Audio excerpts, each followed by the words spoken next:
Today's lecture is on women's suffrage, the views of women's role in society, debate over women's equality, key players in the suffrage movement, and then we jump ahead to suffrage at last. So women's suffrage. Again, suffrage is the right to vote. S-U-F-F-R-A-G-E. Not to be confused with any ideas of suffer or suffering. Suffrage is strictly the right to vote. Views about women's roles in society. Well, there are two dominant views about how women should act and where their role should be in society. There was the private sphere, and with this view of women, they should stay at home, they should take care of the house, they should help the children in growing up, they should take care of the meals, work at home, and not do anything outside of the home. They should be at home cooking, cleaning, taking care of the children if they're sick, feeding the family, doing all the stuff at home. It's this idea of the cult of domesticity, where the women should be the sole providers in the home. They should stay in the home, and they shouldn't be exposed to all the nasty things outside in the real world, outside the home. So that was the private sphere. And the public sphere is this idea that women belong outside of the home as well. They should be participating in politics. They should be going out, getting a job, participating in the workforce, and they should be out voting. So a very active role out in the public, out in society, versus contrasting to the private sphere, where they are at home just taking care of the children and working at home.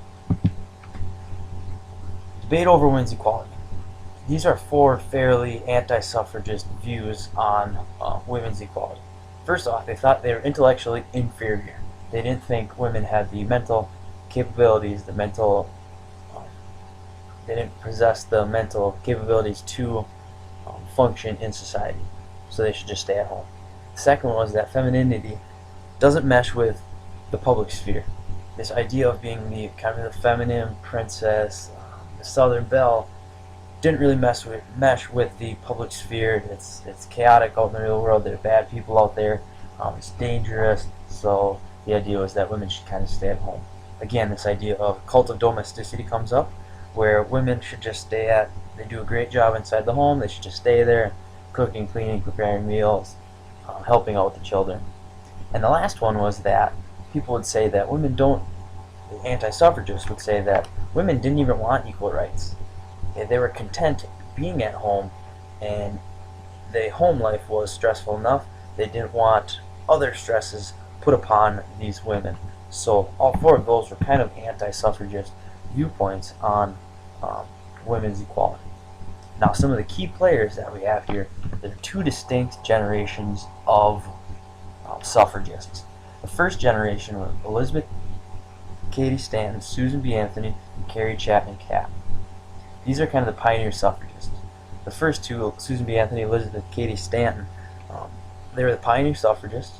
They were the kind of the leaders at the Seneca Falls Convention, and they founded the National Women's Suffrage Association. Carrie Chapman Catt comes along and reorganizes the National Women's Suffrage Association as the National American Women's Suffrage Association.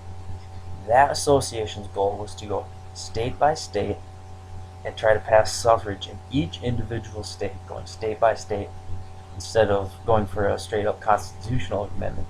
So they tried to go state by state. And this organization, this association, was on good terms with President Wilson. They worked with President Wilson, and they had frequent contact with the president.